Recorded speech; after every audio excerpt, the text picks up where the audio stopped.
بسم اللہ الرحمن الرحیم۔ کسی نے پوچھا ہے جی اگر بیٹے کو قرض حسنہ دیا ہو تو اس پر زکوٰۃ کا کیا حکم ہوگا؟ زکوٰۃ کو قرضہ واپس ملنے پر ادا کروں یا ابھی بھی ادا کر سکتے ہیں؟ یہ قرض حسنہ کیا ہوتا ہے مجھے تو ابھی تک نہیں پتہ چلا۔ شاید قرض حسنہ کا مطلب یہ ہوتا ہے کہ جب مرضی ہو واپس کر دینا، نہیں بھی کیا تو تمہاری مرضی، شاید یہ مطلب ہوتا ہے، واللہ عالم۔ بہرحال اگر قرض حسنہ کا مطلب یہ ہے کہ واپس کرنا ہی نہیں ہے آپ نے، آپ کی مرضی دیں نہ دیں، تو اس پہ آپ پہ زکوٰۃ ہے ہی نہیں، آپ نے دیا، آپ کو وہ اب اسی کی رقم میں گویا کہ ایک طرح سے گفٹ دے دیا۔ اور حسنہ کا اگر مطلب یہ ہے کہ جب ملے واپس کر دینا، تو چونکہ وہ واجب الادا رقم ہے، اس کو واپس کرنا ہے، تو شریعت میں یہی ہے کہ جو رقم واپس کرنی ہے، یعنی واپس ملنے کی امید ہو، تو اس کی زکوٰۃ اسی پر ہوتی ہے جس نے قرضہ دیا ہو۔ تو اگر آپ نے بیٹے کو قرضہ دیا ہے اور واپسی کی امید بھی ہو کہ وہ بیٹا واپس کر دے گا، تو آپ پر اس قرضے کی زکوٰۃ لازم ہے۔ عمرہ کرنے سے پہلے سب رشتہ داروں اور محلے والوں سے ملنا ضروری ہے؟ نہیں جی، ایسی کچھ بھی نہیں ہے، کوئی ضروری نہیں ہے۔ سلام دعا کر لینی چاہیے، اچھے مبارک سفر پہ جا رہے ہیں، ہیلو ہائے السلام علیکم، کیا حال ہے، ٹھیک ٹھاک، تو وہ دعاؤں کا کہہ دیتے ہیں، ان کے لیے دعا کر لینی چاہیے۔ زمین پر بیٹھ کر نماز پڑھتے ہوئے اگر پیر قبلے کی طرف پھیلا لیں تو زمین پر سجدہ کیسے کریں؟ اگر بیٹھ کے نماز پڑھ رہے ہیں اور پاؤں موڑنا مشکل ہے اور قبلے کی طرف مجبوری میں پھیلانے پڑ رہے ہیں، جیسے بیمار لوگ کو بیچارے گھٹنے فولڈ نہیں کر سکتے وہ، تو پھر اشاروں سے سجدہ کریں، رکوع میں تھوڑا سا جھکیں، سجدے میں تھوڑا اور زیادہ جھک جائیں۔ اور یہ کرسی پہ بیٹھ کے نماز پڑھنے سے 1000 گنا بہتر ہے۔ کرسیوں کے رواج کو ختم کریں مسجدوں میں، اتنی کرسیاں آ گئی ہیں، یہ چرچ بن جائیں گی مسجدیں، دیکھنے میں ایسا لگے گا جیسے چرچ ہیں۔ تو اگر زمین پہ بیٹھ کے کھڑے ہو کے نماز مشکل ہے بھائی، نیچے زمین پہ بیٹھ کے پڑھو، پاؤں قبلے کی طرف کریں، ٹانگیں پھیلا لیں آگے، اشاروں سے رکوع سجدہ کریں، یہ زیادہ سنت کے قریب ہے بنسبت کرسیوں پہ بیٹھ کے نماز پڑھنے۔ انڈیا سے کسی نے پوچھا ہے بیوی جائز باتوں میں نافرمانی کرے تو اس کا کیا حکم ہے؟ صبر کریں، دوسری شادی کریں یا طلاق دیں؟ جائز باتیں ہوں اور اس کی طاقت سے زیادہ نہ ہوں تو پھر ایسی بات میں بیوی پر شوہر کی اطاعت لازم ہے۔ البتہ اس میں عرف کا بھی دخل ہے کہ کس طرح کی باتوں کا حکم دیا جا رہا ہے۔ مثال کے طور پر اگر زوجہ کا تعلق بہت مالدار گھرانے سے ہے، جہاں کروڑ پتی ارب پتی خاندان سے ہے، جہاں پر گھر کے کام کاج عورتیں کرتی نہیں ہیں، اب رائل فیملی میں اگر کوئی شادی کرے گا تو وہ تھوڑی بادشاہ کی بیٹی گھر میں پوچھا لگائے گی وہ یا برتن دھوئے گی وہ، تو بہت ہی اونچی فیملی میں اگر آپ نے شادی کی ہے تو پھر بیوی پر اس طرح کے کاموں میں اطاعت لازم نہیں ہے کہ گھر میں جھاڑو لگائے یا پوچھا لگائے یا برتن دھوئے، کیونکہ ان کے رواج میں نہیں ہے یہ، بلکہ وہاں نوکر چاکر ہوتے ہیں، بلکہ الٹا شوہر کو بیوی کے لیے نوکر رکھنا پڑے گا بیوی کی خدمت کے لیے۔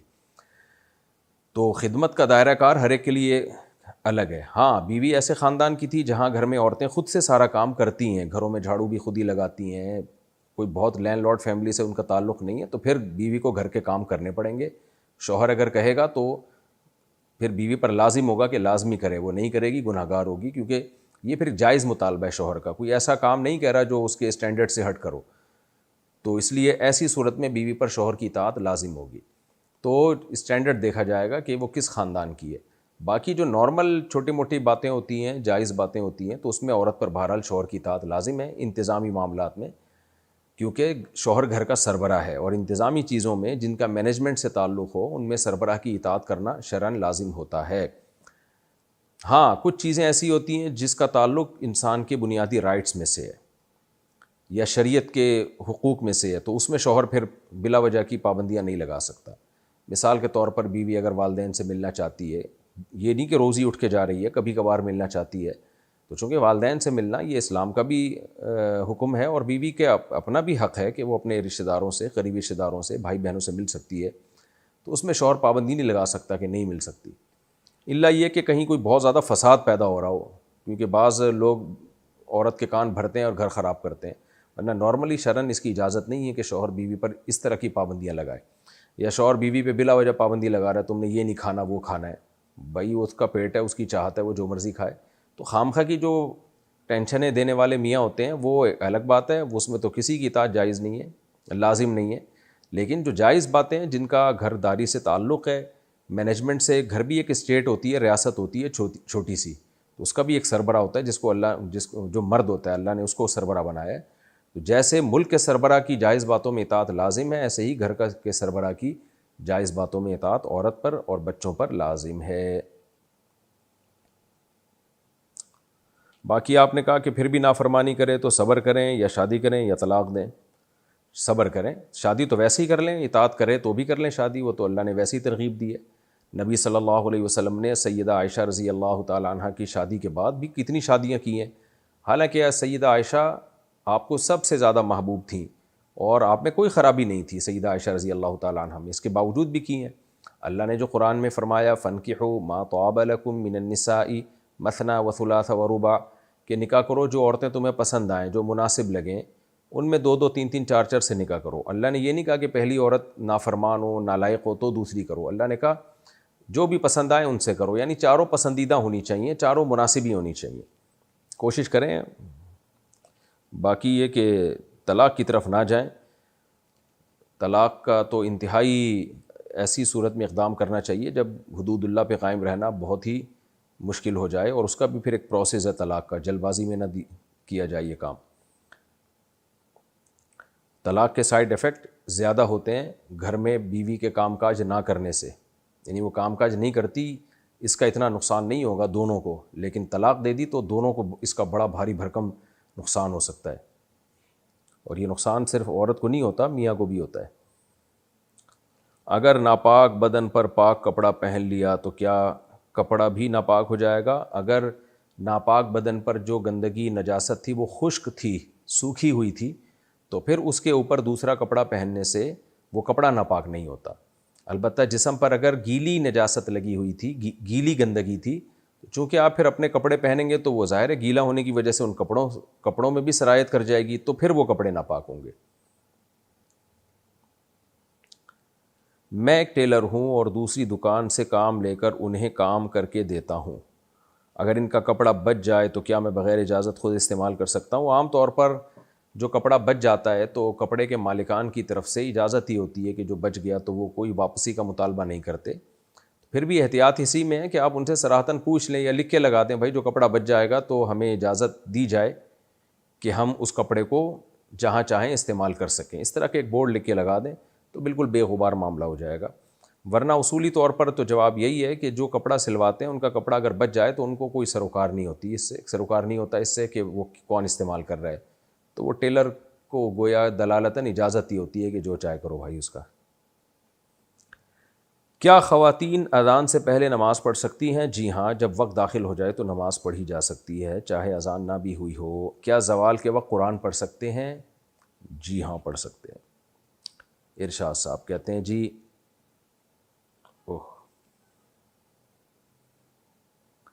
ارشاد صاحب کہتے ہیں ملتان سے ہیں، کہتے ہیں میرے ابو نے میری بہن کی شادی وٹے سٹے میں کر دی تھی. جب وہ نابالغ تھی اب وہ بالغ ہو گئی اور کہہ رہی ہے کہ میں نے ادھر شادی نہیں کرنی. لڑکے والوں سے ہم نے طلاق دینے کا کہا ہے لیکن وہ طلاق بھی نہیں دے رہا اور لڑکی بالکل راضی نہیں ہے. تو کیا اب ہم عدالت سے خلا لے سکتے ہیں؟ لڑکے والوں کو ہم نے پیسے کی بھی آفر کی ہے لیکن وہ نہیں مان رہے اور کہہ رہے ہیں کہ عدالت ہمیں بلائے گی تب بھی ہم نہیں آئیں گے. تو کیا عدالت کے ذریعے سے ہم خلا لے سکتے ہیں؟ دیکھیں، اگر نابالغ بچی کا نکاح ہو گیا اور انتظار کیا کہ بالغ ہوگی تو ہم اس کی رخصتی کریں گے، ایسا ہی ہوتا ہے. ظاہر ہے نابالغ بچی کی تو رخصتی نہیں کی جاتی اور بچی چھوٹی ہے تو اس کی شرعاً اجازت بھی نہیں ہے رخصتی کرنے کی. تو پھر بچی اگر بالغ ہوتے ہی یہ کہہ دے کہ مجھے یہ نکاح قبول نہیں ہے، تو اگر والد کے علاوہ کسی نے نکاح کرایا ہو تو اس کو حق ہے. لیکن اگر والد نے کرایا تو چونکہ والد سے بہتر بیٹی کے لیے کوئی بھی نہیں سوچ سکتا، تو پھر والد کا کیا ہوا نکاح ختم نہیں کیا جا سکتا جب تک کہ یہ ثابت نہ ہو جائے کہ باپ نے اس نکاح میں واضح طور پر بیٹی کے مفاد کو قربان کیا ہے. جیسے بعض لوگ اپنی بیٹیاں بیچ دیتے ہیں پیسے لے کے، چھوٹی چھوٹی بچیوں کا بڈھوں سے نکاح کر دیتے ہیں، تو وہ تو نکاح ہی شرعاً کالعدم ہوگا، کیونکہ اس کی وجہ یہ ہے کہ اس میں باپ نے بیٹی کا فائدہ نہیں دیکھا، اپنا فائدہ دیکھا ہے. اگر اس نکاح میں باپ نے بیٹی ہی کا فائدہ دیکھا تھا، وٹا سٹا فی نفسی ہی جائز ہے بشرطے کہ دونوں طرف مہر ہو، دونوں طرف الگ الگ مہر ہو. لیکن اب سوسائٹی میں اس کے نقصانات بھی ہیں لیکن وہ یقینی نقصانات نہیں ہیں. تو باپ نے اگر بیٹی کا نکاح کیا تھا اور بیٹی کے مفاد کو سامنے رکھ کر اس کے فیوچر کو سامنے رکھ کر فیصلہ کیا تھا، تو پھر بچی کے پاس یہ حق نہیں ہے کہ وہ اس نکاح کو ختم کرے۔ اب اگر وہ نہیں شوہر کے پاس جانا چاہتی کسی بھی وجہ سے، وہ تو کوئی بھی خاتون کبھی بھی ہو سکتا ہے کہ شوہر کے پاس نہ جانا چاہے، ہو سکتا ہے وہ 5 سال کے بعد کہتی میں نہیں رہنا چاہتی، تو کوئی بھی خاتون، اس کے لیے پھر شریعت نے خلا کا راستہ رکھا ہے۔ اور خلا کیا ہے قرآن نے بیان کر دیا سورہ بقرہ میں، اس پر میرا پورا ایک بیان بھی ہے، کلپ ہے، ریکارڈ ہے، وہ آپ سن سکتے ہیں پورے دلائل کے ساتھ، کہ اگر میاں بیوی نہیں رہ سکتے، یعنی بیوی چاہتی ہے شوہر سے علیحدگی، فلا جناح علیہما فیما افتدت بھی، تو شوہر کو راضی کیا جائے کہ وہ مہر لے لے یا اور بھی مزید کچھ رقم لے کے اس کو چھوڑ دے۔ اور یہ کام شوہر اگر خود سے نہ کر رہا ہو تو کورٹ کا سہارا لیا جا سکتا ہے، کیونکہ کورٹ کے نوٹس کو اور کورٹ کی بات کو شوہر سیریس لے گا کہ بھائی واقعی میری وائف جو ہے علیحدگی نہیں چاہتی ہے، اور کورٹ سے یہ تحفظ بھی ہوگا کہ جو پیسے میں نے متعین کیے وہ مجھے مل جائیں گے۔ اس لیے شریعت نے اس میں کورٹ میں جانے کا حکم دیا خلا میں، ورنہ خلا خود سے بھی ہو سکتا ہے کورٹ میں جائے بغیر۔ اب آپ نے کہا کہ لڑکے سے مطالبہ کیا، وہ 2 باتیں کر رہا ہے، نمبر 1 یہ کہ میں خلا نہیں دوں گا، میں نہ مہر واپس دوں گا نہ میں خلا دوں گا، نمبر 2 میں کورٹ بھی نہیں جاؤں گا۔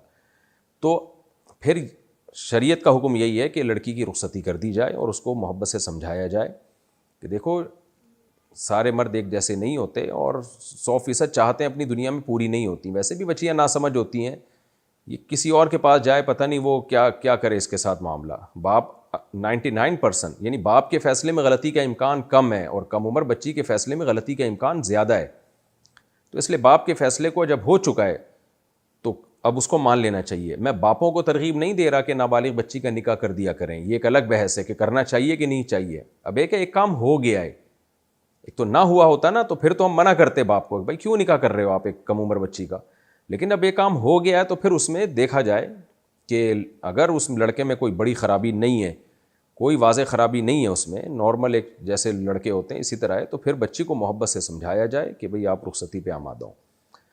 اور اگر اس لڑکے میں کوئی خرابی ہے جس کی وجہ سے بچی کہہ رہی ہے کہ نہیں یہ ٹھیک نہیں ہے، تو پھر اس خرابی کو لکھ کے بھیجا جائے کیا خرابی ہے۔ بعض خرابیاں ایسی ہوتی ہیں کہ جن میں کورٹ اگر خلا دے دے تو وہ خلا کنسیڈر ہوتا ہے، چاہے شوہر اس پہ راضی ہو یا نہ ہو، تو بہتر یہ ہے کہ اس لڑکے کے حالات لکھ کے دارالعلوم کرنگی یا جامعۃ الرشید بھیج دیے جائیں، یا ہمارے پاس یہاں دارالفتاء والارشاد میرے ایڈریس پہ بھیج دیے جائیں، مفتی طارق مسعود، جامع مسجد الفلاحیہ، سیکٹر 10 نارتھ کراچی، اس ایڈریس پہ پوسٹ کر دیں، اور اس میں جو شوہر کے پورے حالات، اس کا فون نمبر، تاکہ ہم اس سے بھی تو پوچھ سکیں نا کہ کراس کویشچن کر کے کہ واقعی جو الزامات تم پہ لگائے جا رہے ہیں تم میں ہیں یا نہیں ہے۔ تو اگر واقعی یہ ثابت ہو جاتا ہے کہ یہ لڑکا صحیح نہیں ہے، لڑکی کے جوڑ کا نہیں ہے، اس کا بیسک نان نفقہ ادا نہیں کر رہا، یا اس کو کچھ ویلڈ ریزنز ہوتی ہیں، تو پھر اس میں ہم طریقہ بتا دیں گے بھئی کس طرح سے کورٹ میں کیس فائل کریں، جس طرح سے کہ اس طرح فائل کرنے سے وہ واقعی شرعی خلا ہو جائے گا۔ لیکن اگر لڑکے میں کوئی خرابی نہیں ہے تو پھر باہر صورت لڑکے ہی سے طلاق لینی پڑے گی، ادروائز کورٹ کا خلا پھر ایسی صورت میں وہ کل عدم شمار ہوگا شرعی طور پر، تو یہ نکاح ختم نہیں ہوگا۔ لیکن والدین کو چاہیے اس طرح نہ کیا کریں۔ نابالغ بچی کا نکاح باپ اگر کر دے ہو تو جاتا ہے، لیکن شریعت میں یہ حوصلہ افزائی والا عمل نہیں ہے۔ سوال پیدا ہوتا ہے جب شریعت میں اس کی حوصلہ افزائی نہیں ہے تو شریعت نے اس کی اجازت کیوں دی؟ اجازت بہت ساری وجوہات کی بیس پہ دی گئی ہے۔ وجہ اس کی ہے کہ اسلام قیامت تک کے لیے آیا ہے، ہر وقت ملکی حالات ایک جیسے نہیں رہتے، بعض دفعہ جنگوں میں شکست ہو جاتی ہے، بعض دفعہ بہت سارے مسائل ہوتے ہیں، بعض دفعہ باپ کو ڈر ہوتا ہے کہ یہ رشتہ میرے ہاتھ سے نکل گیا تو مجھے ایسا رشتہ ملے گا نہیں کبھی بھی، تو اس لیے وہ لڑکی کی بلوغت کا انتظار نہیں کرتا، تو اس لیے وہ نکاح کر دیتا ہے کہ بھئی چلو رخصتی بعد میں کر دیں گے لیکن ابھی اس کے نام تو کر دو لڑکی۔ تو بیسیوں قسم کی، جب انسان پریکٹیکل لائف میں آتا ہے تو پتہ چلتا ہے۔ تو جب تک ایسی شدید مجبوری نہ ہو تو نابالغ بچی کا نکاح یہ نہیں کرنا چاہیے، اور یہ شریعت میں اس کی ترغیب نہیں ہے۔ نبی نے بالغ ہونے کے بعد نکاح کی ترغیب دی ہے، اور پھر بعض علاقوں میں تو ظلم بھی ہوتا ہے بچیوں کے ساتھ، بوڑھے بوڑھے آدمیوں سے ان کی شادیاں پیسے لے کے کر دی جاتی ہیں، تو ایسا نکاح تو شریعت میں کالعدم ہوگا، منعقد ہی نہیں ہوگا۔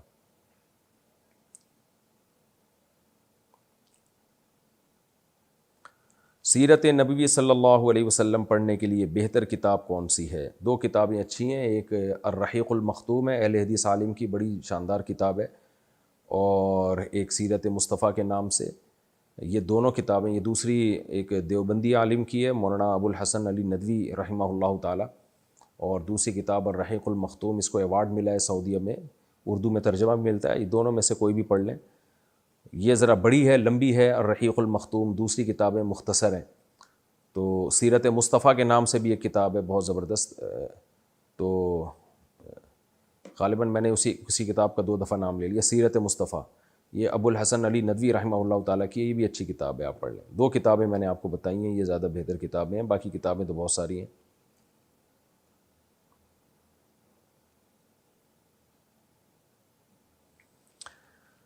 اچھا بھائی، محمد بشیر حیدرآباد سے، حلال روزی حاصل کرنے کے لیے کوئی دعا بتا دیجئے. یا رزاقو کثرت سے پڑھا کریں، رات کو تہجد میں اٹھ کے 2 رکعت پڑھ کے اللہ سے دعا مانگیں. حدیث میں آتا ہے رات کے آخری حصے میں اللہ آسمان دنیا پہ آتے ہیں اور کہتے ہیں حل من مسترزقین ارزق لہ، کوئی ہے مجھ سے روزی طلب کرنے والا کہ میں اس کو روزی دوں. تو بہترین وقت ہے آپ اس میں آئیں، اللہ سے دعا مانگیں. تو اسی طرح یا رزاقو پڑھیں، یا حسبی اللہ و نعم الوکیل زیادہ سے زیادہ پڑھا کریں. تو واللہ خیر الرازقین یہ پڑھ لیا کریں جب موقع ملے. تو یہ کچھ وظائف ہیں جن کے پڑھنے سے اللہ سے امید ہے کہ رزق میں برکت ہوگی. باقی اصل کام جو اسباب اختیار کرنے کا، اس سے غافل نہ ہو. صرف یہ نہیں کہ بستر پہ پڑے پڑے آپ وظیفے پڑھ رہے ہیں. صبح اٹھیں، جاب تلاش کریں، محنت کریں، کوئی ایبیلٹی اپنے اندر پیدا کریں. پڑھائی لکھائی میں دل نہیں لگاتے، پھر جب جاب نہیں ملتی ہے تو پھر وظیفے پڑھتے ہیں، پھر بھی نہیں ملتی تو کہتے ہیں دیکھو ہم نے اللہ کا نام لیا پھر بھی اللہ روزی نہیں دے رہا. تو ایک پورا پروسیس ہے روزی کا بھائی، اس سے گزر کے جائیں پھر دعائیں قبول ہوتی ہیں. اپنی طرف سے جو کام ہے وہ تو پورا کریں. ارباز رسول انڈیا سے، ہماری مسجد میں جو قالین بچھا ہوا ہے ہمیں شک ہے کہ اس کے ڈیزائن میں جانور بنے ہوئے ہیں، تو کیا اس میں نماز پڑھنا جائز ہے؟ شک سے کچھ نہیں ہوتا. بہت سے لوگ وہمی ہوتے ہیں، ان کو بادلوں میں نظر آ رہا ہوتا ہے بندر بنا ہوا ہے، اور مسجدوں میں ڈیزائن ایسے ہوتے ہیں جن کو لگ رہا ہوتا ہے بت بنا ہوا ہے. تو یہ شک وک کو چھوڑ دیں، آپ کچھ بھی نہیں ہے، آپ کی مسجد کے کارپیٹ بالکل ٹھیک ہے. نماز پڑھیں تمیز سے، اچھے بچوں کی طرح. برکت علی بصیر پور سے، کیا وضو کرتے وقت کلمہ پڑھنا ضروری ہے؟ نہیں جی، وضو کی دعا ہے اللہم اغفر لی اللہم اجعلنی من التوابین واجعلنی من المتطہرین، یہ دعا ہے وضو کے بعد کی. اگر ہمیں کسی سے محبت ہو لیکن فی الحال گھر میں اس کا ذکر نہیں کر سکتے ہوں تو بغیر گھر والوں کے نکاح کر سکتے ہیں؟ لڑکی کو اس کی باپ کی مرضی کے بغیر نکاح کرنا بہت معیوب حرکت ہے اور اس میں بڑے فسادات ہوتے ہیں. ہاں کوئی ایجڈ خاتون ہو، طلاق یافتہ، بچوں والی ہو، اس کے گھر والے راضی نہ ہو رہے ہوں تو ایک الگ بات ہے. نارمل جو کنواری لڑکیاں ہوتی ہیں، ناسمجھ ہوتی ہیں، ان کو کبھی بھی باپ کی مرضی کے بغیر ان سے نکاح مت کریں، اس سے لڑکیوں کو بڑے نقصانات ہوتے ہیں. تو اگر کوئی واقعی کوئی شدید ضرورت ہو، لڑکی وہ ضرورت کسی عالم مفتی کو بیان کرے جا کے کہ بھئی بعض کے باپ ظالم ہوتے ہیں، کہیں کر ہی نہیں رہے ہوتے نکاح ان کا، تو باقاعدہ اپنے بارے میں فتویٰ لے، پھر اس کے بعد یہ کام کرے، یا مشورہ لے لے، فتویٰ نہ بھی لے. خود سے لڑکیاں اس طرح بھاگ بھاگ کے نکاح کریں گی، بہت زیادہ فساد آتے ہیں، اور لڑکے پھر رکھتے نہیں ہیں، چسکے لے کے چھوڑ دیتے ہیں، ساری زندگی روتی پھرتی ہیں. ہمارے سامنے بہت کیسز آ چکے ہیں ایسے. کیا فرانس کا شیمپو استعمال کر سکتے ہیں؟ کر سکتے ہیں جی. کیا عورتیں پردے میں رہ کر بائک چلا سکتی ہیں؟ دیکھیے کسی بھی کوئی بھی وہ عمل جس میں عورت کی باڈی ایکسپوز ہوتی ہو شریعت میں، وہ پسندیدہ کام نہیں ہے. تو بائک اگر مکمل پردے میں چلا رہی ہے جائز عمل تو ہے، لیکن بہرحال پسندیدہ کام نہیں ہے. تو عام طور پر صحابیات سواری کے لگام خود ان کے ہاتھ میں نہیں ہوتی تھی، وہ پیچھے بیٹھا کرتی تھیں. اونٹ پر جب بیٹھا کرتی تھیں تو ہودج ہوتا تھا، اس کے اندر جا کے بیٹھا کرتی تھیں. تو ضرورت بھی نہیں ہے نا. جائز ناجائز کی میں بات نہیں کر رہا، کوئی مجبوری ہو جائز تو ہے، لیکن بہرحال کچھ ہر جائز کام کرنے کا نہیں ہوتا، پسندیدہ نہیں ہے. اس میں حادثے کا بھی بہت خطرہ ہے. بائک کے لیے بہت کانفیڈنس چاہیے، بائک میں خطرات بہت ہوتے ہیں گرنے کے، اور گر گئے تو کیا حشر ہوتا ہے. تو خواتین کو اللہ نے کمزور بنایا ہے، وہ ذرا سا کوئی خطرہ ہوگا نا اعصاب ڈھیلے ہو جاتے ہیں، اس میں سلپ ہونے کا، گرنے کا زیادہ خطرہ ہوتا ہے. مردوں میں تو ویلیاں لگاتے رہتے ہیں ساری ساری زندگیاں، پھر بھی بچے رہتے ہیں، بہت سے مر بھی جاتے ہیں اس میں. لیکن اللہ نے مرد کو تھوڑا بہادر بنایا ہے، کانفیڈنس دیا اس میں، تو اس میں حادثے کا خطرہ کم ہوتا ہے. اس کے باوجود اتنے مرد بائکوں میں کچل کے مر رہے ہوتے ہیں. آپ دیکھیں کا ٹانگ ٹوٹا ہوا ہے، سر الگ ہو گیا، ٹانگ ٹوٹی ہوئی ہے، سر الگ ہو گیا. تو خواتین میں تو بہت زیادہ خطرہ ہے اس کا.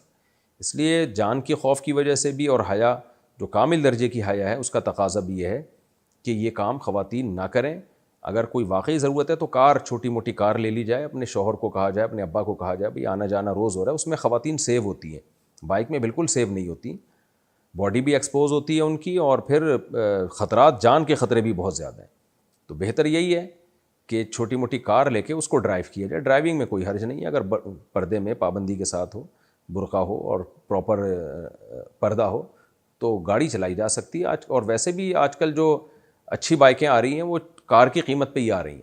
کار میں سیف بھی ہوتے ہیں اور ایکسیڈنٹ کا خطرہ بھی نہیں ہوتا، یعنی کم ہوتا ہے، اور ایکسیڈنٹ ہو بھی جائے تو جان جانے کا خطرہ بھی کم ہوتا ہے.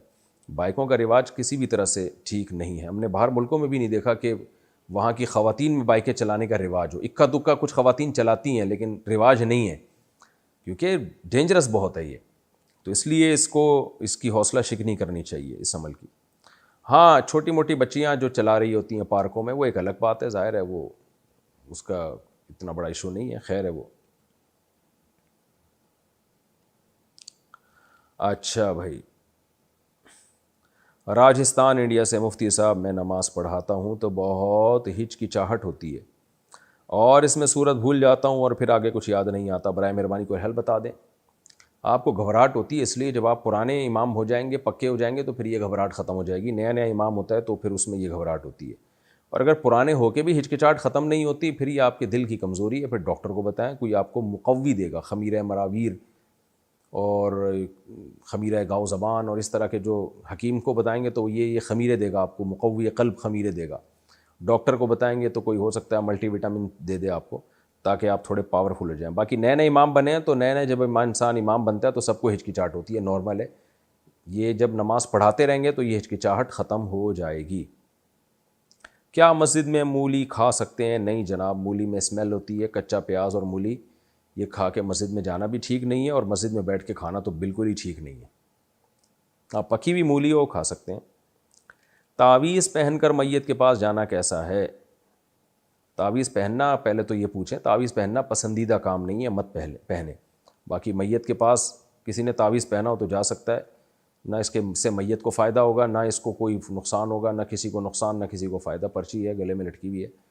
بہرحال جائز ناجائز کی بحث میں نہیں پڑتا. کمال توکل یہی ہے کہ ان چیزوں سے انسان دور رہے،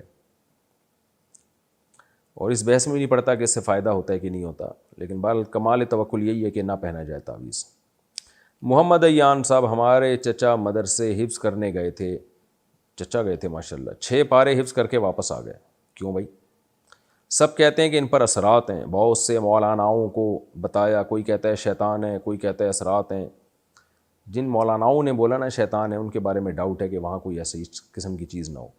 دماغی ڈاکٹر کو کہا تو دکھایا تو اس نے کہا دماغی مرض ہے، اور دوا بھی دے دی. بستر گیلا کر دیتے ہیں. اب شادی کرنے کا کہہ رہے ہیں، ہم ان کی شادی کرا دیں، ہم بہت پریشان ہیں. شادی کرا دیں، لیکن جو علاج ان کا چل رہا ہے تھوڑے دنوں میں ان کی وائف کا بھی وہی علاج شروع ہو جائے گا. تو بھائی پہلے ان کا دماغ تو سیٹ کرا دو اور ڈاکٹر سے علاج کرائیں. اگر آپ نے ان کے عاملوں کے پاس لے گئے تو ان کی بیماری کم نہیں ہوگی، بڑھ جائے گی، اور وقتی فائدہ ہوگا لیکن بیماری بڑھے گی. تو 99.9% یہ دماغی بیماریاں ہی ہوتی ہیں، اور شروع میں ان کا بہت آسانی سے علاج ہو جاتا ہے. تو ڈاکٹر کو دکھائیں، میڈیسن دے دیں گے انشاءاللہ. کوئی کیمیکل آگے پیچھے ہو گئے، سیٹنگ پہ آ جائیں گے. جب بالکل سیٹنگ پہ آ جائیں تو پھر ان کی شادی کر دیں تاکہ اگلے کی سیٹنگ خراب نہ ہو، ورنہ اس پہ بھی جن چڑیل بھوت آنا شروع ہو جائیں گے عاملوں کے بقول. انس ملک انڈیا سے، کیا شادی کے بعد ساری عمر اللہ کے راستے میں گزار سکتے ہیں؟ گزاریں گے تو وہ اللہ کا راستہ کہلائے گا نہیں، کیونکہ بیوی کے بھی حقوق ہوتے ہیں. اگر جوان بیوی کو چھوڑ کر آپ چلے گئے اور گھر ہی نہیں آ رہے، اللہ کے راستے میں ہی ہیں، تو وہ اللہ کا راستہ تھوڑی ہے. پھر تو وہ لیبل اللہ کے راستے کا ہوگا، وہ شیطان کا راستہ. تو اس لیے جب بیوی ہے تو اس کے بھی حقوق ہیں. تبلیغ میں بھی وقت لگائیں، اللہ کے راستے میں بھی وقت لگائیں، بیوی کے بھی حقوق پورے کریں. تو یہ سب چیزیں ساتھ لے کے چلنی ہیں. سر کے اوپر سے پیسے گھما کر صدقہ دینا جائز ہے یا ویسے بھی دے سکتے ہیں؟ سر کے اوپر سے پیسے گھما کے صدقہ یہ ناجائز ہے، اس کی کوئی شرعی دلیل نہیں ہے جواز کی، اور یہ کبھی بھی ہمیں نہیں ملتا کہ یہ عمل سنت سے ثابت ہو. تو صدقہ دے دیں، بس دل میں نیت کر لیں کہ اللہ یہ صدقہ میں دے رہا ہوں تاکہ بلائیں ٹلیں اور فلاں سے بلا ٹل جائے. تو نیت کرنے میں کوئی حرج نہیں ہے. اللہ تعالیٰ قدرت رکھتا ہے اور دلوں کے حالات کو جانتا ہے. محمد بشیر حیدرآباد سے، شادی کرنے کے لیے لڑکی کا پڑھا لکھا ہونا ضروری ہے یا نہیں؟ نہیں، اب تک جتنی شادیاں کائنات میں ہوئی ہیں، اب خواتین میں ایجوکیشن تو اب شروع ہوئی ہے. عصری تعلیم کی بات کر رہا ہوں. البتہ تعلیم کا ہونا ضروری ہے.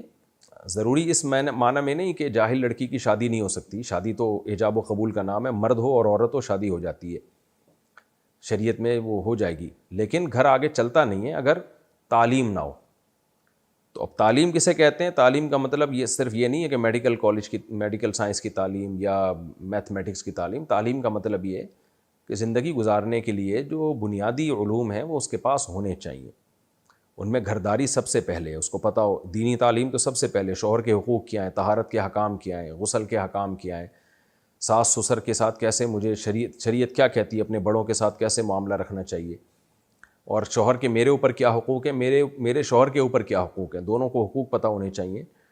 اس طرح کی جو بیسک نالج ہے، جس کے لیے حضرت مولانا اشرف علی تھانوی رحمہ اللہ تعالی نے بہشتی زیور نامی کتاب لکھی تھی، وہ خواتین ہی کے لیے لکھی تھی تاکہ خواتین اس کو پڑھیں اور اپنی لائف کو سدھاریں، سیدھا کریں۔ اس میں طہارت کے حکام، صفائی ستھرائی، بہت جو گھرداری کے لیے جو چیزیں چاہیے وہ اس میں انہوں نے لکھی ہوئی ہیں۔ تو جامعۃ الرشید نے اس کو آسان کر کے چھاپا ہے تسہیل بہشتی زیور کے نام سے، وہ پڑھ لی جائے۔ اتنی تعلیم تو ضروری ہے سب کے لیے۔ نبی صلی اللہ علیہ وسلم نے فرمایا طلب العلم فریضۃ علی کل مسلم و مسلمہ، ہر مسلمان مرد اور عورت پہ علم حاصل کرنا فرض ہے۔ تو علماء کہتے ہیں کچھ بیسک علوم ہیں وہ تو سب پہ فرض ہیں، آگے پھر ڈیٹیل میں جب جائیں گے تو جو جس شعبے سے متعلق ہے پھر اس شعبے میں کی علوم حاصل کرنا ضروری ہے۔ آپ تاجر ہیں تو پھر تجارت کے شرعی حکام جاننا ضروری ہے آپ کے لیے، تاجر نہیں ہے تو پھر ضروری نہیں ہے۔ تو یہ تو بیسک تعلیم جس کو جو انسان کو انسان بنانے کے لیے ضروری ہے وہ سب کو سیکھنی ضروری ہے، چاہے مرد ہو یا عورت۔ باقی پھر یہ جو عصری تعلیم ہے آج کل کہ میڈیکل کالج میں پڑھنا، تو اگر سوسائٹی میں اس کی ضرورت ہو تو ظاہر ہے میڈیکل کالج میں لڑکیوں کی ضرورت ہے، کیونکہ لڑکیوں کا علاج تو لڑکیاں ہی کریں گی، گائنی میں تو لیڈیز ہی ہوں گی، تو اس میں پھر ایک الگ بحث ہے وہ کہ کتنی خواتین کی ضرورت ہے کتنی کی نہیں ہے۔ آج کل تو ایک بھیڑ چال ہے، اتنی ڈاکٹرز لڑکیوں کی ضرورت ہے نہیں جتنی ڈاکٹرز لڑکیاں یونیورسٹیوں سے فارغ ہو رہی ہیں، پھر وہ بے روزگار گھوم رہی ہوتی ہیں، تو سارے ان کا پڑھا پڑھایا ضائع جا رہا ہوتا ہے، تو بڑے مسائل ہیں۔ تو تعلیم دنیا کی دین کی تعلیم جتنی ضروری ہے وہ تو میں نے بتا دیا، دنیا کی تعلیم میں پہلے سوچنا چاہیے کہ آگے کرنا کیا ہے، اس کے حساب سے آگے پھر تعلیم حاصل کرنی چاہیے۔ اور جو آپ کرنا چاہتی ہیں، کوئی خاتون اگر کرنا چاہتی ہیں تو آگے اس میں آپ کو موقع بھی ملے گا کام کرنے کا کہ نہیں ملے گا، اس میں اتنے وسائل ہیں، اتنے ذرائع ہیں بھی کہ نہیں ہیں، ورنہ پھر وقت برباد ہوتا ہے اور کچھ بھی حاصل نہیں ہوتا ہے، ڈپریشن میں جاتی ہیں۔ پھر دوسری بات یہ کہ رشتہ بھی پھر دیکھنا چاہیے۔ اب آپ نے پڑھ لکھ لیا، آپ نے پی ایچ ڈی کر لی، رشتے آج کل میٹرک پاس بھی نہیں مل رہے، لڑکوں میں تو ہے ہی نہیں، تو پھر وہ شادی نہیں صحیح طرح جوڑ کی نہیں ہوتی، لڑکی ڈبل ایم اے ہوتی ہے اور وہ لڑکا 8ویں سے بھاگا ہوا ہوتا ہے، نکاح پھر ہم نہیں پڑھانا ہوتا ہے، ہم خود خون کے آنسو رو رہے ہوتے ہیں، یار کدھر کس کا نکاح کس سے پڑھا رہے ہیں ہم۔ تو بس ایک بھیڑ چال ہے، بس چل رہے ہیں، تو خود فیصلہ کریں کہ کیا پڑھنا ہے کیا نہیں پڑھنا۔ میں تو ایک شرعی حکم بتا سکتا ہوں۔ اچھا بھائی، اگر کوئی یہ تو اگر شوہر بیوی سے کہے مجھے طلاق چاہیے تو کیا طلاق ہو جاتی ہے؟ شوہر کو طلاق چاہیے، کیا وہ لیڈیز ہے؟ شوہر تو طلاق دینے والا ہوتا ہے، تو وہ بیوی سے پوچھ سکتا ہے کہ کیا تمہیں طلاق چاہیے اور میں چاہتا ہوں کہ تمہیں طلاق ہو جائے، اس طرح کے الفاظ اگر شوہر کہے تو طلاق نہیں ہوتی۔ تو اگر یوں جب تک نہیں کہے گا کہ تمہیں میں نے طلاق دے دی، اس وقت تک نہیں ہوگی طلاق۔ اچھا بھائی، اگر بچے نے کارپیٹ پر پیشاب کر دیا تو 3 بار پہنچنے سے کیا وہ پاک ہو جائے گا؟ اور کیا ناپاک کارپیٹ پر گیلے پیر جانے سے پیر ناپاک ہو جاتے ہیں؟ 3 بار پہنچنے سے پاک نہیں ہوتا۔ اس کا طریقہ یہ ہے کہ بچے نے اگر کارپیٹ پہ پیشاب کیا تو کوئی ٹب لے جا کے نا کارپیٹ کے نیچے گھسا دیں آپ، جہاں پیشاب ہے تو وہ تھوڑا سا اوپر ہو جائے گا، اس کے اوپر جگ بھر کے پانی ڈالیں اور تھوڑا سا مسلیں ہاتھ سے، پھر ڈالیں، تو 3 دفعہ یہ عمل کریں کہ اتنا پانی جو ہے اس کے اندر سے سرایت کر جائے، یعنی اتنا پانی اس کے اندر سے نکل کے چلا جائے، یا تو آپ کو غالب گمان ہو جائے کہ بھئی یہ پیشاب نکل چکا ہوگا اب صاف ہو گیا، یا یہ کہ اتنا پانی کہ وہ 3 دفعہ اس کارپیٹ کو اس پانی میں ڈبو سکتے تھے، ہم ڈبو کے نچوڑ سکتے تھے، ایسے ڈبوتے پھر نچوڑتے پھر ڈبوتے پھر نچوڑتے پھر ڈبوتے پھر نچوڑتے، تو اتنا پانی جو ہے کم از کم اس میں سے آر پار ہو جائے تو پھر کارپیٹ پاک ہو جائے گا۔ اور اگر یہ عمل ممکن ہی نہیں ہے کسی طریقے سے تو پھر بار بار اس کو گیلا کر کے نہ نچوڑیں، اور جب غالب گمان ہو کہ اب سارا پیشاب اس میں سے نکل گیا ہوگا تو پھر کارپیٹ پاک ہوگا۔ باقی کارپیٹ پہ اگر پیشاب ہے اور وہ سوکھ گیا تو گیلے پیر جانے سے ظاہر ہے وہ گیلا ہو جائے گا دوبارہ، تو پاؤں جب پہ لگے گا تو وہ پاؤں دوبارہ ناپاک ہو جائیں گے، لیکن اس بارے میں وہم نہ کریں، کیونکہ وہمیوں کو طہارت کے مسائل سمجھانا بڑا ہی مشکل کام ہوتا ہے، وہ پھر ساری زندگی کارپیٹوں پہ ہی پاؤں نہیں رکھتے.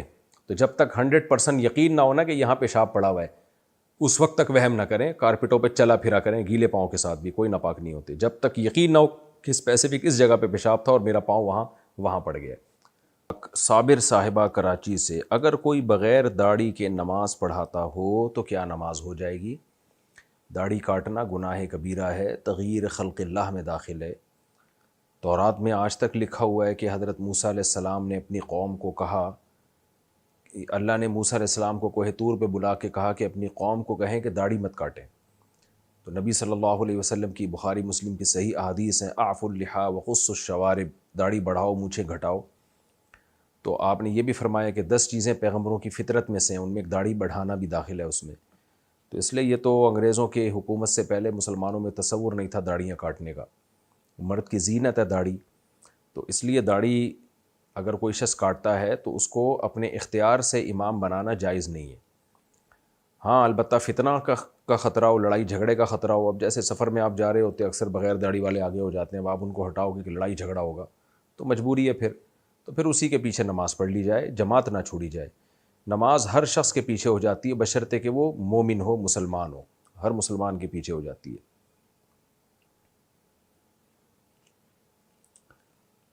سعود احمد انڈیا سے، اگر کوئی مسلمان لڑکی ہندو لڑکے سے شادی کرنا چاہے اور یہ کہے کہ میں شادی کے بعد اسے مسلمان کرنے کی کوشش کروں گی تو کیا اس سے شادی کرنا ٹھیک ہے؟ اگر صحیح نہیں تو لڑکی کے لیے کیا حکم ہے؟ نہیں ہو سکتی یہ شادی، چاہے بعد میں اسے ٹھیک کر بھی لے، لیکن شادی جب ہوگی میاں بیوی کا ریلیشن ہوگا وہ تو بدکاری اور زنا کے زمرے میں آئے گا. کسی کو دین پہ لانے کے لیے اپنا ایمان بیچنا جائز نہیں ہے. تو اگر وہ ہندو لڑکے سے شادی کرے گی، شریعت میں یہ نکاح ہی کا لدم ہوگا، اس کی کوئی حیثیت ہی نہیں ہوگی. تو اس لیے بہت بڑا جرم ہے، بلکہ ایسے لوگوں کے بارے میں تو ایمان کے سلب ہونے کا خطرہ ہے کہ آپ کو پتہ ہے کہ ایک چیز اسلام میں نہیں ہے اور وہ نکاح اسلام اس نکاح کو نکاح ہی نہیں مانتا، تو آپ اس پہ نکاح کا لیبل کیسے لگا رہے ہو؟ پھر آپ اس خاتون کو چاہیے ایسا ہرگز نہ کرے. لڑکی کے لیے یہی حکم ہے کہ اس کو چھوڑ دے، وہ خود مسلمان ہوتا ہے تو اپنے والدین کی پرمیشن سے اس سے شادی کر لے، اگر نہیں ہوتا تو بس چھوڑ دے اس کو. عامر حمزہ بنگلہ دیش سے، کیا کٹاکٹ کھانا جائز ہے؟ کٹاکٹ میں اگر کپورے بھی ڈل رہے ہیں نا تو وہ جائز نہیں ہے. اس کی دلیل کیا ہے؟ وہ یحرم علیہم الخبائث، اللہ تعالیٰ نے ہم پہ خبیث چیزوں کو، گندی چیزوں کو حرام کیا ہے. بعض لوگ کہتے ہیں کہ کپورے کا کہاں لکھا ہے کہ ناجائز ہے؟ بھئی یہ آیت عام ہے، ایسے تو بہت ساری چیزیں ہیں جن کے بارے میں کہیں نہیں لکھا، لیکن گندگی کی وجہ سے ہم ان سے ایوائڈ کرتے ہیں. مثال کے طور پر منی ہے، بہت سے ائمہ کے نزدیک منی پاک ہے لیکن کھانا حرام ہے، حالانکہ کہیں نہیں لکھا کہ کھانا حرام ہے. اس لیے حرام ہے بھائی خبائث میں داخل ہے، گندی چیز ہے، تو ہمارے نزدیک تو وہ ویسے ہی ناپاک ہی ہے، ناپاک ہونے کی وجہ سے حرام ہے. لیکن جن ائمہ کے نزدیک پاک ہے، کھانا ان کے نزدیک بھی حرام ہے. حالانکہ وہاں بھی یہ سوال ہوگا کہ آپ نے کیسے کہہ دیا؟ وہ یہی جواب دیتے ہیں بھائی خبائث میں داخل ہے، قرآن میں آتا ہے خبیث چیزیں حرام ہیں، تو یہ خبیث نہیں تو اور کیا ہے پھر یہ. اسی طرح آپ سمندر کی مخلوق میں دیکھ لیں، بہت سی مخلوق، مگرمچھ ہے، کچھوا ہے، کہاں لکھا ہوا ہے کہ یہ حرام ہے؟ لیکن ظاہر ہے خبائث میں داخل ہے. تو اسی طرح کٹاکٹ جو ہے، وہ جو کپورے ہوتے ہیں نا، وہ گندگی کا، یعنی یوں سمجھیں کہ اس میں ہر وقت گندگی ہی رہتی ہے. جیسے اسی طرح جو نر جانور کی پیشاب گاہ ہے وہ بھی ہر وقت اس سے وہ ہے ہی پیشاب کے لیے. تو ایسی چیز جو انسان کے وقار کے اور انسان کے مرتبے کے خلاف ہے تو وہ شرعاً جائز نہیں ہے. تو اس لیے جانور میں کپورے ہو گئے یا یہ پیشاب گاہ ہو گئی، یہ کھانا جائز نہیں ہے. اسی طرح جانور میں جو رسولی نکل آتی ہے، بیماری کے پھوڑا نکل آتا ہے، وہ پھوڑا کھانا بھی جائز نہیں ہے، کیونکہ وہ بھی خبائث میں داخل ہے. تو جو بھی یہ کہتے ہیں نا کہاں حدیث میں لکھا ہے، ایسے بہت ساری باتیں حدیث میں نہیں لکھی ہوتی، لیکن اللہ تعالیٰ نے ہمیں اجتہاد کا حکم دیا، تو مجتہدین اجتہاد کرتے ہیں اور اس اجتہاد کی بیس پہ بھی بہت سی چیزیں ناجائز ہو جاتی ہیں. اور وہ اجتہاد کیا ہے؟ قرآن کی اسی نص سے استدلال کیا گیا، یحرم علیہم الخبائث، تو یہ خبائث میں ہی داخل ہیں یہ سب چیزیں، اس لیے ان کا کھانا حرام اور ناجائز ہے. البتہ یہ ضرور ہے کہ چونکہ ان کے بارے میں وضاحت سے ان کو حرام نہیں قرار دیا گیا، تو اس لیے ان کو اس درجے کا حرام نہیں کہا جاتا جس درجے کے کتے اور بلی حرام ہوتے ہیں، تو اس درجے کا حرام نہیں ہے. تو اس میں کم درجے کا حرام ہے، جس کو مکروہ تحریمی سے تعبیر کیا جاتا ہے. تو اگر کوئی کھا رہا ہے تو اس کو ایک دفعہ سمجھا دیں، مان جائے ٹھیک ہے، تو زبردستی نہ کریں اور اس کو برا بھلا نہ کہیں، اس کو ملامت نہ کریں، لیکن خود آپ اس سے ایوائڈ کریں۔ کٹاکٹ میں صرف جو کپورے ہیں ان کی بات کر رہا ہوں، جو خصیتین ہوتے ہیں، باقی کٹاکٹ آج کل جو پھیپڑے ویپڑے کا بنتا ہے وہ ٹھیک ہے، اس میں کوئی حرج نہیں ہے۔ کراچی میں جو کٹاکٹ ہے وہ یہی ہوتا ہے، گردے پھیپڑے کلیجی ملا کے قیمہ بنا کے کھلا دیتے ہیں، وہ جائز ہے، اس میں کوئی حرج نہیں ہے۔ اچھا بھائی، احتشام صاحب انڈیا سے، میں دہلی میں رہتا ہوں اور میرے والدین تقریباً 650 کلومیٹر دوری پر رہتے ہیں، اگر میں دہلی سے وہاں جاتا ہوں تو کیا مجھے قصر نماز پڑھنی ہوگی یا پوری ادا کرنی ہوگی؟ آپ دہلی میں رہتے ہیں تو کیا مطلب کوئی جاب واب کرتے ہیں یا باقاعدہ آپ کی بیوی بچے دہلی میں ہی ہیں؟ اگر واقعی بیوی بچے اور پورا گھر آپ کا دہلی میں ہے تو پھر والدین سے ملنے آپ جائیں گے تو پھر آپ مسافروں والی نماز پڑھیں گے وہاں پہ، اور اگر آپ کنوارے چھڑے چھاٹ ہیں، باقاعدہ دہلی میں آپ کا گھر نہیں ہے، تو پھر آپ کا والدین کا گھر ہی آپ کا گھر کہلائے گا۔ تو پھر آپ جاب کے بعد جب والدین کے گھر جاتے ہیں تو وہ چونکہ آپ ہی کا گھر ہے، تو پھر 1 منٹ کے لیے بھی جائیں گے تو آپ پوری نماز پڑھیں گے وہاں پہ۔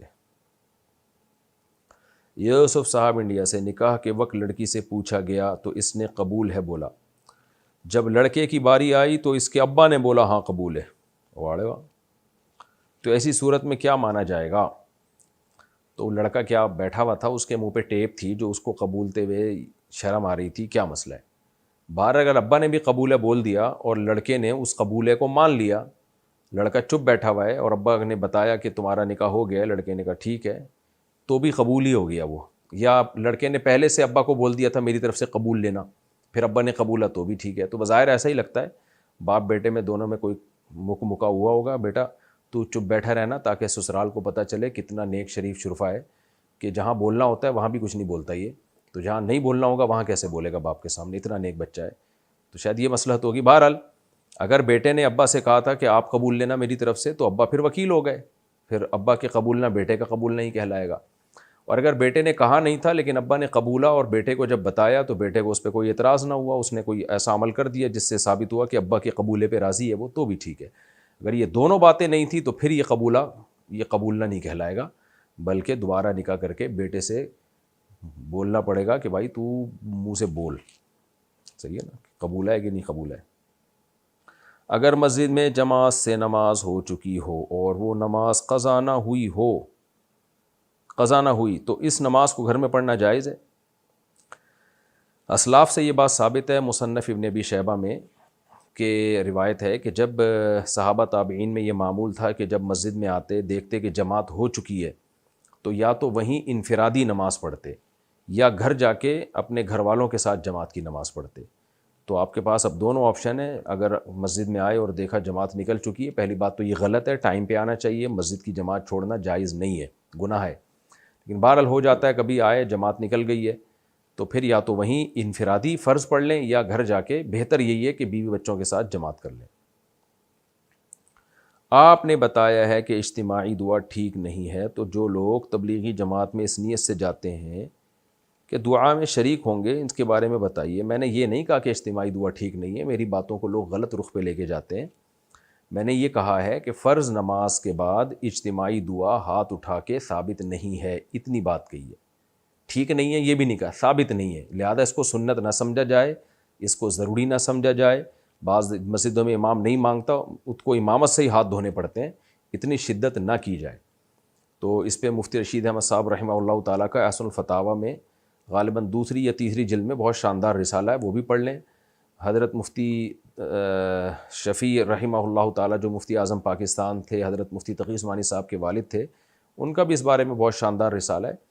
تو حقیقت یہی ہے کہ نہ ہی کہ حدیث میں اس اجتماعی دعا کا ہمیں تذکرہ ملتا ہے اور نہ ہی فقہ کی کتابوں میں، فقہ کی کتابوں میں بھی اس لیے نہیں ہے کہ حدیث میں نہیں ہے، قرآن و سنت میں نہیں ہے، تو اس لیے اس کا ہمیں نہیں ملتا۔ باقی یہ اتنا بڑا مسئلہ نہیں ہے کہ اس کی وجہ سے مسجدوں میں پھڈے پیدا کریں۔ اگر کوئی امام اجتماعی دعا مانگ رہا ہے تو آپ اس کو مانگنے دیں، انہیں کچھ نہ کہیں، منہ نیچے کر کے چپ کر کے بیٹھے رہیں۔ پہلے ہی بڑے بڑے مسائل ہیں دنیا میں، ایسا نہ ہو کہ ایک نئی جنگ چھڑ جائے۔ تو جس کی تحقیق ہے کہ ثابت ہے تو اس کو مانگنے دیں، جس کی تحقیق ہے ثابت نہیں ہے وہ نہ مانگے۔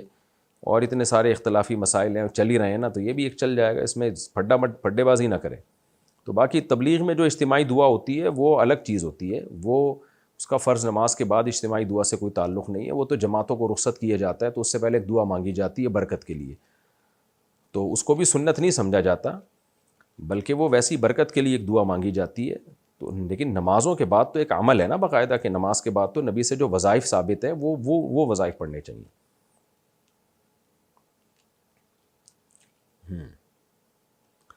فہیم النساء انڈیا سے، کیا عورتیں اپنے ہونٹوں پر لپسٹک لگا سکتی ہیں اگر لپسٹک میں حرام اجزاء شامل ہوں؟ نہیں، پھر نہیں لگا سکتی اگر حرام اجزاء شامل ہیں، کیونکہ ہونٹ منہ کے قریب ترین حصہ ہوتا ہے اور اس میں بہت دفعہ لعاب اس سے لگ کے منہ کے اندر جاتا ہے. تو اگر حرام اجزاء شامل ہیں، اور خواتین کو دیکھنی چاہیے، آج کل لپسٹک میں حرام اجزاء بھی شامل کیے جا رہے ہیں، تو اس میں تحقیق کر لینی چاہیے کہ کون سی لپسٹک حلال ہے، کون سی حرام ہے. کیا کھانے کی پلیٹ میں ہاتھ دھو سکتے ہیں جی، اگر کسی کو اعتراض نہ ہو، گھن نہ آ رہی ہو، سامنے بندہ بیٹھا ہوا ہوتا ہے بعض دفعہ تو پھر اس کو برا لگتا ہے. گجرات سے کسی نے پوچھا، کیا کسی سے بیعت ہونا ضروری ہے؟ ضروری نہیں ہے، لیکن مفید بہت ہے. لیکن اس کا تعلق اس سے بیعت ہو کس سے رہے ہیں. آج کل جعلی پیر مارکیٹ میں بہت زیادہ ہیں، زیادہ نہیں بلکہ بہت زیادہ ہیں. بہشتی زیور میں شروع میں لکھا ہوا ہے کہ کسی سے بیعت ہوا جائے تو کوئی پیر جو ہے اس کے اوصاف کیا ہونے چاہیے، پیر و مرشد کون ہو جس سے آپ بیعت ہوں، اس کو اپنا مینٹور بنائیں. تو اس کا فائدہ یہ ہوتا ہے اگر کوئی صحیح پیر ہے، بدعتی نہیں ہے، عقیدہ بھی توحید پرست ہے، توحید پرست پیر ہے، بدعتی بھی نہیں ہے، اور شریعت کا علم بھی رکھتا ہے وہ، اور خود بھی نیک ہو، حب جاہ، حب مال، حب باہ، ان تین چیزوں کا مریض نہ ہو. حب جاہ کا مطلب بڑائی کا شوق، تواضع نہیں ہے اس میں، بلکہ اپنی دھونس، اور میں میرے مرید، اور میں جو ہے نا، بعض دفعہ جب انسان کو عزت ملتی ہے تو اپنی اوقات ہی بھول جاتا ہے وہ.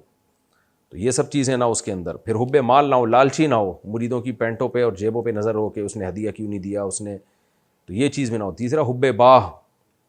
حب باہ کا مطلب یہ کہ حلال و حرام میں جو ہے نا، جو اس میں انسان میں اللہ نے مرد میں ایک ڈیزائر رکھی ہے عورت کی طرف. پیروں کے پاس جب خواتین آتی ہیں تو یہ ٹھرک بھی، بہت سے پیر ٹھرکی بھی ہوتے ہیں، بڑے بڑے ان کے اسکینڈل بن جاتے ہیں. اور جعلی پیروں کی بات کر رہا ہوں. تو واقعی نیک آدمی ہو، کیا شرعی حدود ہیں، بیوی اور غیر محرم میں کیا فرق ہے، وہ جانتا ہو اور عملی طور پر جانتا ہو. بعض تو پیر کمبخت ایسے ہیں کہ کسی خاتون نے پیر صاحب سے رابطہ کیا، میں یعنی ان کو جانتا ہوں کہ جی مجھے کسی لڑکے سے عشق ہو گیا ہے، میں شادی شدہ ہوں، تو پیر صاحب سے بیعت ہونا چاہتی ہوں تاکہ میرا وہ عشق ختم ہو جائے. تو پیر صاحب نے اصلاح کرانے کے بجائے اپنے عشق میں ڈالنے کی کوشش شروع کر دی کہ میرے اوپر لٹو ہو جا تو کسی طریقے سے.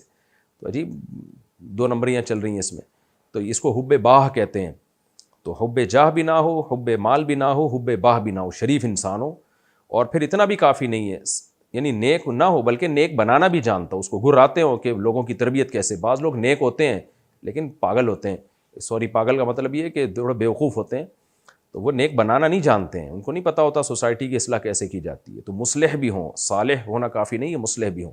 اور انتہائی اہم ترین شرط یہ ہے کہ اس بارے میں ان کی اپنی رائے کا اعتبار نہیں ہوگا، کسی بڑے بزرگ کی طرف سے ان کو اجازت بیعت بھی ملی ہو.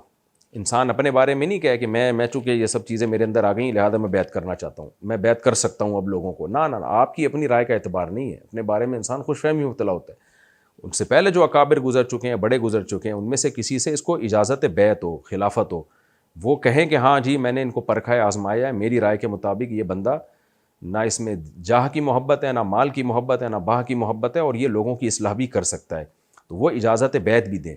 یہ ساری شرطیں جہاں پائی جائیں گی. بعض دفعہ اجازت بیعت ملی ہوتی ہے لیکن جس نے اجازت دی ہوتی ہے وہ اس کے اجازت کا معیار ہی بہت ہلکا ہوتا ہے، ہر ایک کو اجازتیں مل رہی ہوتی ہیں. تو یہ سب چیزیں دیکھ کے اور پھر اس کی مجلس میں بیٹھ کے بھی اندازہ لگائیں کہ اس سے مجھے فائدہ بھی ہوگا یا ہو رہا ہے یا نہیں ہو رہا. تو اس کے بعد جا کے کسی سے بیعت اگر ہوا جائے تو بہت فائدہ ہوتا ہے. اس امت میں جتنے اکابر بزرگان دین گزرے ہیں، اگر یوں کہا جائے کہ 99.99% وہی ہیں جو باقاعدہ کسی بزرگ سے بیعت تھے، تو یہ دعویٰ شاید غلط نہیں ہوگا. تو ایسی شرطوں کے ساتھ بیعت ہونا بہت فائدہ مند ہے.